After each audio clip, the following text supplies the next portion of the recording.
Welcome to the Tech Egg. Don't get scrambled. Enjoy the video. You start by launching the tool immediately. Press Windows plus R, type DXDiag, and hit Enter. Once the tool opens, let it perform its initial hardware checks so you capture accurate state data. On the System tab, read the DirectX version and core system specs because these explain capability limits and compatibility. Make sure to keep this window open while you move through tabs. These first readings guide which driver or feature checks you will prioritize next.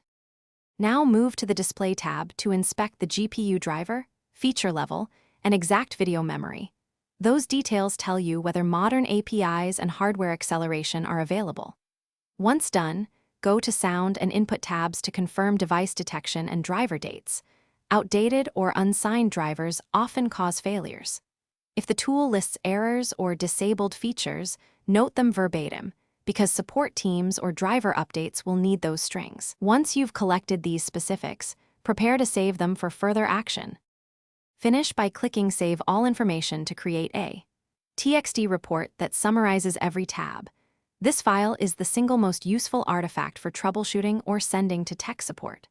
Once saved, compare driver dates and feature levels with the GPU vendor's latest releases and Windows Update to decide on driver reinstall or rollback.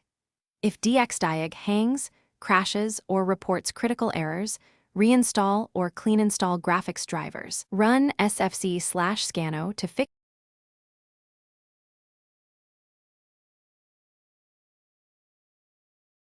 Thanks for watching. Consider subscribing if I helped unscramble your problems.